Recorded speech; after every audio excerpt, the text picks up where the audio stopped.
Halo geng, selamat datang di Zona Donghua Channel. Kali ini Mimin akan membahas spoiler tentang Tales of Herding Gods. Buat kalian yang baru join, jangan lupa like, comment, and subscribe, dan nyalakan notifikasinya agar kalian selalu update konten-konten terbaru dari Mimin tentunya. Oke, nggak usah lama-lama, langsung aja kita ke spoilernya. Let's go! Qin Mu tertegun. Ia menatap si Yun Xiang, lalu Nenek Si di sampingnya, pikirannya sedikit kacau. Ia selalu mengira Nenek Si adalah si Yun Xiang, tetapi sekarang ada si Yun Xiang lain yang berlari keluar. Dan ia adalah orang suci dari Sekte Iblis Surgawi saat ini. Ia merasa sangat bingung sekarang. Orang suci di zaman itu juga bermargasi. Ia punya prasangka. Jadi ia terus menguji apakah wanita itu Nenek Si. Ia bahkan sengaja menggoda orang suci itu beberapa kali untuk melihat apakah ia malu. Baru pada saat si Yun Xiang mengujinya terakhir kali, dia memastikan bahwa si Yun Xiang adalah Nenek Si, dan sekarang, generasi saintes ini jauh lebih aman daripada generasi sebelumnya. Generasi saintes sebelumnya adalah monster. Seorang tetua berambut putih menghela napas dan berkata, meskipun mereka semua berasal dari keluarga Si, generasi orang suci ini tidak akan membawa bencana bagi gereja suci kita. Nenek Si melotot padanya. Orang tua itu memalingkan mukanya dan pura-pura tidak melihat. Si Yun Xiang melangkah maju dan menghampiri Qin Mu. Ia masih sedikit malu dan membungkuk dengan lembut. Tuan muda, Santo Si Yun Xiang memberi salam. Qin Mu segera membalas salam dan berkata, sama-sama, adik perempuan. Generasi orang suci ini begitu anggun dan elegan. Seorang lelaki tua mendesah penuh emosi dan berkata, ini sama sekali tidak seperti generasi sebelumnya, di mana seorang istri benar-benar membunuh pemimpin suci. Nenek Si murka dan berteriak, aku masih di sini, apa maumu, orang tua? Orang tua itu segera diam dan tidak berani membantahnya. Nona suci si Yun Xiang bukanlah orang yang mudah untuk dihadapi. Mata Qin Mu berkedip saat ia melirik gadis yang tampak lembut dan pemalu di sampingnya. Ia berpikir, dia sedang banyak pikiran. Seharusnya dia yang mengalahkan Sang Buddha, lalu pamer dan menguji kemampuanku. Dia sudah tahu aku tuan muda, tapi dia masih pamer dan mengujiku. Apa tujuannya? Nenek Si tersenyum dan berkata, Yun Xiang berasal dari keluarga Si kami. Grandmaster secara pribadi mengajarinya selama beberapa tahun.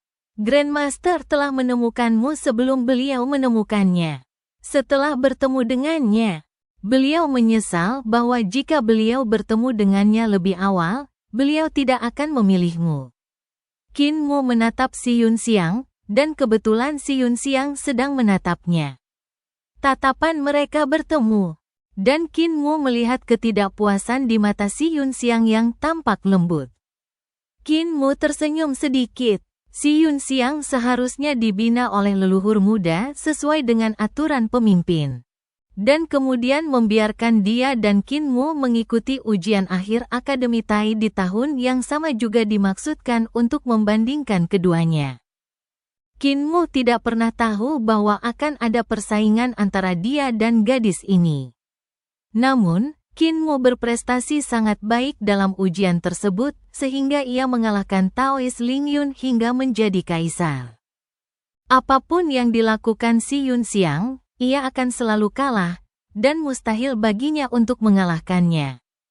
Ujian Grandmaster berikutnya menguji kemampuan Qin Mu sebagai seorang pemimpin. Setelah lulus ujian, Grandmaster muda itu punya pilihan, dan pilihannya bukanlah si Yun Xiang. Dibandingkan dengannya, Qin Mu lebih cocok menjadi pemimpin suci. Namun, si Yun Xiang mungkin tidak yakin. Jadi setelah mengalahkan Foxin Fauzi, dia pamer pada Qin Mu dan mengujinya. Sang patriark muda melihat sekeliling dan berkata, bukankah Raja Surgawi Qian sudah tiba?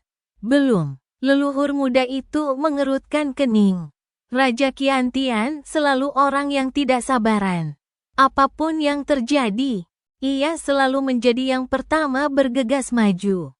Karena ia belum tiba, berarti ia tidak bisa datang lagi. Apa yang lebih besar dari pemimpin yang naik tahta? Hanya ada satu kemungkinan alasan mengapa Raja Qiantian tidak menghadiri upacara penobatan pemimpin. Tuan muda, mulai sekarang. Tuan harus memperlakukan keturunan Raja Qiantian dengan baik, bisik leluhur muda itu. Hati Qin Mu sedikit terguncang. Tepat saat ia hendak bertanya, leluhur muda itu berkata dengan suara berat. 360 aula, kibarkan bendera dan kembalilah ke Gunung Senglin. Desir, bendera-bendera besar dikibarkan, menutupi seluruh istana tuan kota. Saat bendera-bendera itu dikibarkan dan ditarik kembali, istana tuan kota Yongzhou menghilang begitu saja, tanpa jejak. Tempat istana tuan kota yang semula berada kini hanya hamparan putih. Ketika bendera besar yang menutupi kepala mereka menghilang, Qin Mu melihat sekeliling dan terkejut melihat bahwa mereka telah meninggalkan kota Yongzhou yang ramai dan datang ke tempat yang tampaknya bukan dunia manusia. Ada kubah di atas kepala dan 4 kotak di bawah kaki. Ada gunung yang berdiri di kehampaan, tak mencapai langit di atas maupun tanah di bawah. Gunung ini rimbun dan hijau. Tetapi ketika kau mendongak, kau tak bisa melihat matahari, dan ketika kau menunduk, kau tak bisa melihat bumi. Gunung ini seakan berada di luar dunia ini. Apakah ini Gunung Senglin? Qin Mu melihat sekeliling dan melihat gunung-gunung dan puncak-puncak gunung. Ada sebuah istana tersembunyi jauh di dalam hutan. Seharusnya istana itu dibangun oleh gereja suci. Namun, leluhur muda itu tidak membawa mereka ke istana, melainkan ke sebuah pohon pinus atau cemara. Pohon pinus dan cemara rimbun dan hijau, dan entah sudah berapa tahun lamanya mereka hidup di dunia ini. Di bawah pohon pinus dan cemara terdapat sebuah pondok beratap jerami. Pondok itu sangat bersih dan belum menunjukkan tanda-tanda kerusakan seiring berjalannya waktu. Ada sebuah batu besar di bawah pohon pinus dan cemara.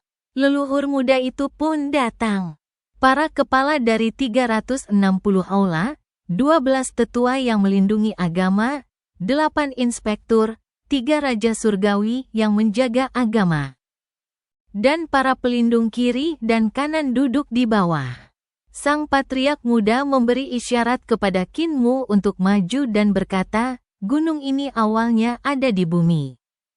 Pendiri sekte Tiansheng kami datang ke sini dan melihat seorang penebang kayu sedang menebang kayu.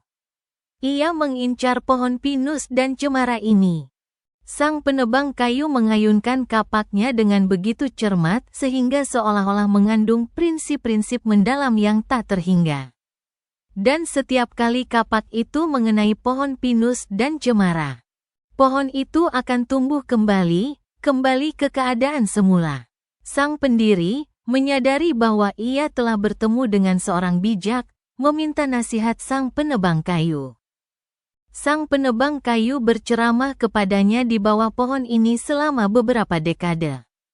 Sang pendiri memperoleh pencerahan tanpa akhir, tetapi masih belum puas. Ia bertanya kepada sang penebang kayu, bagaimana cara menjadi seorang bijak?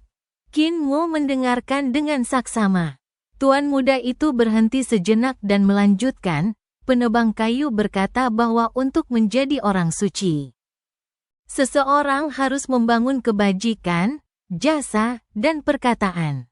Ketiga hal inilah yang membuat seseorang abadi. Sang pendiri kemudian bertanya, bagaimana seseorang dapat mencapai ketiga keabadian ini? Penebang kayu berkata, pahami akal, pahami pengetahuan, dan pahami ajaran. Ketiga hal inilah yang menjadikan seseorang guru bagi semua. Kemudian sang pendiri mencapai pencerahan agung. Patriark muda itu mendongak ke pohon pinus dan cemara yang telah melewati perubahan zaman. Sang pendiri tahu bahwa untuk menjadi seorang bijak, Seseorang harus terlebih dahulu menjadi guru bagi semua orang. Maka ia menyusun ajaran sang bijak, menyusunnya ke dalam bab-bab, dan menyusunnya menjadi sebuah catatan. Inilah yang disebut dunia luar sebagai Sutra Agung Yu Tianmo. Pendirinya menulis Sutra Jalan Agung menuju Setan Surgawi, yang memungkinkannya mencapai pencerahan. Kemudian, beliau menjelajahi dunia, melintasi ratusan tahun, mewariskan ajaran para bijak kepada orang lain. Ajaran para bijak, setelah diwariskan oleh beliau, menjadi ajaran beliau sendiri. Beliau berbicara kepada Anda, dan Anda berbicara kepadanya, inilah yang disebut mengetahui. Sang pendiri mencapai pengetahuan yang jernih mengenai sekte Ming. Sang pendiri mendirikan sekte tersebut sebagai rasa terima kasih kepada sang penebang kayu atas bimbingannya, sehingga dinamakan sekte Tiansheng, dan menetapkan doktrin-doktrinnya. Jalan hidup seorang bijak tidak berbeda dengan kehidupan sehari-hari orang biasa. Apapun yang berbeda adalah ajaran sesat. Mengikuti kodrat, membiarkan alam berjalan apa adanya, disebut Tao. Inilah akar ajaran kami. Di bawah, meskipun para ketua aula, pelindung, dan tetua semuanya adalah anggota senior kultus iblis. Kebanyakan dari mereka menyaksikan kenaikan sang pemimpin untuk pertama kalinya. Bahkan para tetua yang melindungi sekte dan raja-raja surgawi yang menjaga sekte tersebut tidak terlalu akrab dengan sejarah ini. Mereka semula mengira penobatan pemimpin akan memerlukan semacam upacara yang menggemparkan, tetapi tanpa diduga leluhur muda itu malah bercerita tentang sejarah berdirinya agama tersebut. Mereka sesekali melihat beberapa catatan tentang kisah legendaris sang guru pendiri ini dalam kitab suci sekte, tetapi itu semua hanya sekilas, tidak sedetail dan semenggetarkan kisah sang guru muda. Ming Jiao, yang Jiao berarti menanamkan dan mendidik, didirikan oleh pendiri agama ini dengan tujuan mewariskan ajaran para suci kepada seluruh dunia. Beliau mencapai 3 kebijaksanaan sebagai guru bagi semua orang, memahami akal budi, memahami ilmu pengetahuan, dan memahami agama. Beliau juga mencapai tujuan menegakkan kebajikan dan menegakkan perkataan, tetapi gagal mencapai pahala dan tidak menjadi orang suci. Patriark muda itu berkata, di masa tuanya, ia merenungkan jasa-jasanya, bertanya-tanya di mana letaknya. Meskipun sang pendiri tidak pernah mencapai kesucian, ia menetapkan kata-kata untuk para santo, mendirikan ajarannya sendiri, dan mencapai kebajikan sempurna. 3 kebijaksanaan, 2 yang terbentuk, dan 2 yang abadi, melampaui banyak orang biasa. Kinmu, apakah Anda bersedia mewarisi kebajikan, kata-kata, prinsip, dan pengetahuan sang pendiri? Kinmu membungkuk, menangkupkan kedua tangannya dan mengulurkannya ke depan, murid bersedia. Leluhur muda itu tersenyum dan berkata, kalau begitu, ajaran itu milikmu. Kamu harus menerimanya. Kinmu berkata dengan suara berat, murid akan mengurusnya.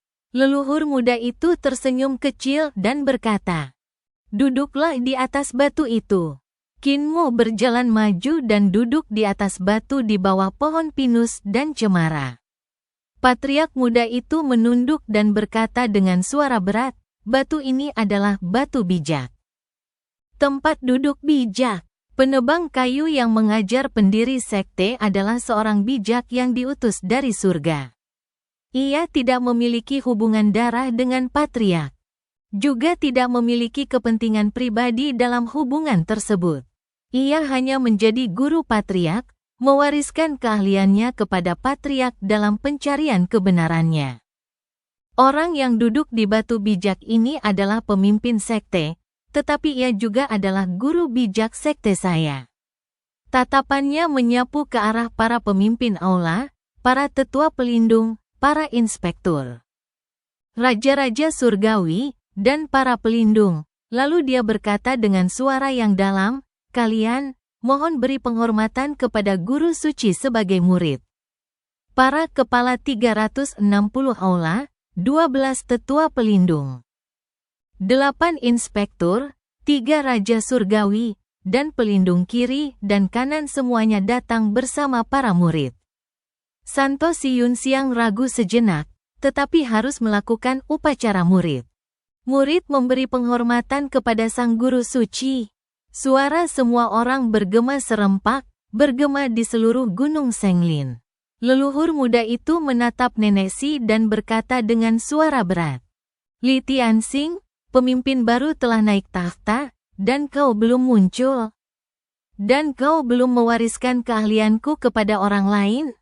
Apakah kau akan membawa keahlian suciku ke liang lahatmu dan menguburnya sepenuhnya?" Tubuh Nenek Si sedikit gemetar, dan sebuah suara tua keluar dari mulutnya, "Murid, hormati perintah guru." Ia jelas seorang perempuan, tetapi saat ini ia berbicara seperti orang tua. Suaranya sangat parau dan memancarkan keagungan yang angkuh. Namun, ia tidak berani bersikap lancang di depan leluhur muda itu. Nenek Si datang di hadapan Kinmu. Kinmu hendak berdiri ketika telapak tangan Nenek Si sudah berada di dahinya. Cahaya keemasan menembus alis Nenek Si. Pada saat yang sama, berbagai suara bergema dalam cahaya keemasan itu dan menembus alis serta pikiran Kinmu. "Guru Li," bisik seseorang dari bawah. Saat ini, yang menempati tubuh Nenek Si tak lain adalah mantan pemimpin Li Tianxing. Meskipun ia difitnah oleh Nenek Si, ia juga menanamkan dirinya di hati Nenek Si dan menjadi iblis batin Nenek Si. Menunggu kesempatan untuk menggantikannya dan menjadi wanita yang paling dicintainya. Berbagai suara di benak Kinmu kacau dan rumit, seolah-olah ada dewa yang berkhotbah di langit. Iblis yang berbisik di telinganya, dan Buddha yang melantunkan mantra di dalam hatinya. Keanehannya tak terlukiskan. Suara seorang suci, hatinya sedikit terguncang. Dan tiba-tiba ia memikirkan sebuah kemungkinan. Suara itu adalah suara penebang kayu yang sedang menebang kayu. Yang disampaikan oleh pemimpin sekte Li kepadanya adalah kitab suci yang pernah dikhotbahkan oleh penebang kayu itu ketika ia menjadi pendiri sekte tersebut. Ibu kota, rumah Tuan Kekaisaran. Kepala panitera datang dengan tergesa-gesa untuk melaporkan, "Grandmaster, telah terjadi pergerakan yang tidak biasa di kota Yongzhou. Para petinggi kultus iblis surgawi telah berkumpul di kota Yongzhou, bersama dengan para pemimpin bandit yang tak terhitung jumlahnya." Tiba-tiba, rumah tuan kota di kota Yongzhou lenyap tanpa jejak. Hanya menyisakan hamparan tanah putih yang luas. Guru Kekaisaran Yankang sedang meninjau berbagai peringatan yang dikirim oleh Kaisar. Tanpa mendongak, ia berkata, "Saya mengerti." Kepala juru tulis ragu-ragu sejenak dan berkata, "Tuan Nasional, ini sekte iblis surgawi, sekte terbesar di jalur iblis. Ketika hal seperti ini terjadi, kita harus waspada." Guru Kekaisaran Yankang mengangkat kepalanya dan berkata, "Yunyang, tahukah kamu siapa pendiri sekte setan surgawi?" Kepala juru tulis Yunyang menggelengkan kepalanya. Guru Kekaisaran Yankang berkata dengan tenang, "Jika kau tahu siapa dia, kau tidak akan begitu panik. Dia adalah Grandmaster Akademi Kekaisaran kita." Kepala juru tulis Yunyang terkejut dan berteriak, "Apakah itu dia? Tuan Kekaisaran." Pendiri sekte iblis surgawi ternyata telah menjadi pendeta kepala Akademi Kekaisaran selama bertahun-tahun. Apakah dia merencanakan pemberontakan? Berapa banyak pejabat dan jenderal yang telah dia latih selama bertahun-tahun? Saya khawatir pengaruhnya meluas ke istana dan tentara. Tuan Kekaisaran, masalah ini harus diselidiki. Saya khawatir semua prajurit kita adalah pengikutnya." Guru Kekaisaran Yankang terdiam, lalu menggelengkan kepala dan berkata, kau terlalu banyak berpikir. Jika Patriark Iblis Surgawi mengajari cendekiawan itu, apakah itu berarti cendekiawan itu anggota sekte Iblis Surgawinya? Jika begitu, bukankah dia juga akan ditangkap dan dibunuh?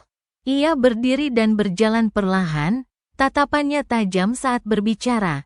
Saat itu, saya bepergian jauh, belajar dari kekuatan berbagai sekte. Saya melihat bahwa setiap sekte beroperasi secara independen, menghargai keterbatasannya sendiri, dan menghambat kemajuan kekuatan magis dan Taoisme. Karena itu, saya mengunjungi mereka, berharap dapat meruntuhkan penghalang antar sekte besar. Orang pertama yang saya temui adalah Patriark Iblis Surgawi. Beliau adalah orang pertama yang mengesampingkan prasangka sektariannya dan mengajari saya dengan sepenuh hati. Beliau jugalah yang menunjukkan jalan yang jelas kepada saya. Kekaguman terpancar di matanya saat ia berkata, setelah itu, beliau secara pribadi merekomendasikan saya dan meminta saya untuk membawa suratnya menemui Guru Tao. Berkat suratnya, sang guru sangat menyukai saya dan mengizinkan saya mempelajari 14 bab pedang Dao. Beliau juga yang mengizinkan saya pergi ke kuil Leiyin Agung, bertemu Tathagata, dan menerima ajarannya. Meskipun beliau tidak pernah mengungkapkan identitasnya, beliau tidak dapat menyembunyikannya dari saya. Dan beliau juga tidak sengaja menyembunyikannya dari saya. Kepala Panitera Yunyang sangat terkejut. Guru Kekaisaran Yankang berkata, "Mengapa aku mengundangnya keluar dari pengasingan untuk membantuku mengelola Akademi Kekaisaran? Bukan karena kemampuannya, atau karena dia pendiri sekte Iblis Surgawi, melainkan karena dia berpikiran luas. Ini pertama kalinya aku bertemu seseorang dengan pikiran seluas itu, orang yang begitu murni. Hanya dia yang bisa memimpin Akademi Kekaisaran. Sekarang setelah dia pergi, dia pasti sibuk mencari pemimpin sekte Iblis Surgawi berikutnya. Generasi berikutnya dari pemimpin kultus Iblis." Yunyang Zubu menenangkan diri dan berkata, "Kultus Iblis Surgawi telah tanpa pemimpin selama lebih dari 40 tahun, dan sekarang mereka telah memilih seorang pemimpin. Tuan Kekaisaran, masalah ini sangat penting. Haruskah kita melaporkannya kepada Kaisar?" Guru Kekaisaran Yankang berkata, "Tulislah sebuah peringatan dan sampaikan masalah ini kepada Kaisar. Mengenai asal-usul Patriark Iblis Surgawi, Anda tidak perlu menjelaskannya lebih lanjut." Kepala juru tulis Yunyang menerima perintah itu dan melanjutkan. Berita telah datang dari Akademi Kekaisaran bahwa Kaisar telah memerintahkan Gu Linwan untuk menggantikannya sebagai imam besar. Tahu. Guru Kekaisaran Yankang melambaikan tangannya dan berkata, "Pengaruh saya terlalu besar, jadi wajar saja jika Kaisar khawatir. Kalau tidak, saya akan merasa tidak nyaman. Namun, bakat dan kebajikan Gu Linwan tidak layak untuk posisi Grandmaster Akademi Kekaisaran. Dia bisa menjadi wali putra mahkota, tetapi dia jauh dari memenuhi syarat untuk menjadi Grandmaster. Namun, saya tidak bisa berkomentar banyak tentang masalah ini." Yunyang Zubu merenung sejenak lalu bertanya, "Bagaimana kita harus menanggapi sekte Iblis Surgawi yang memilih pemimpin baru?" Tuan Kekaisaran Yankang berkata dengan tenang, "Sun Chang, Nidai. Kalian tidak perlu khawatir tentang masalah ini. Aku akan menemui pemimpin baru secara langsung." Kepala juru tulis Yunyang meninggalkan ruangan. Taoisme, Taoshan, dan Yangsi berjalan cepat mendaki gunung dan tiba di kuil Tao. Seorang lelaki tua berambut putih dan beralis putih sedang duduk di tanah, memandangi kolam air jernih di depannya. Dan Yangsi buru-buru berkata, "Tuan, ada beberapa aktivitas yang meresahkan di sarang kultus Iblis Surgawi. Para pemimpin kultus Iblis Surgawi telah berkumpul di Yongzhou. dengan dikibarkannya panji-panji mereka. Mereka telah menghilang bersama dengan istana penguasa kota. Pria tua beralis putih dan berambut putih itu membuka matanya dan berkata perlahan. Sepertinya sekte iblis surgawi memiliki pemimpin baru. Sekte iblis surgawi mengarang sejarah, menggunakan nama-nama orang suci palsu, dan menyebarkan ajaran sesat ke dunia. Menyebabkan kekacauan dan penderitaan bagi semua makhluk hidup. Sekte ini dilanda pertikaian internal, dan wanita suci itu membunuh pemimpinnya, yang bertentangan dengan prinsip-prinsip moral. Pemimpinnya menikahi seorang murid, yang bertentangan dengan etika manusia. Para pengikut sekte ini mempraktikkan metode jahat, dan banyak dari mereka menggunakan nyawa manusia untuk berkultivasi. Tidak ada diskriminasi dalam sekte ini. Mereka telah tanpa pemimpin selama 40 tahun, dan sekarang mereka telah memilih yang baru. Saya khawatir ini tidak akan menjadi berkat bagi orang-orang. Danyang Xi bertanya, apa yang harus dilakukan sekte saya? Cari tahu identitas pemimpin iblis ini dan tunggu kesempatan untuk melenyapkannya. Terima keputusannya. Danyang Xi melanjutkan. Guru negara Yankang mengambil ajaran sekte iblis surgawi sebagai prinsipnya. Negara Yankang adalah sekte iblis surgawi yang luas yang mengajarkan semua orang. Bagaimana dengan sekte Taois saya?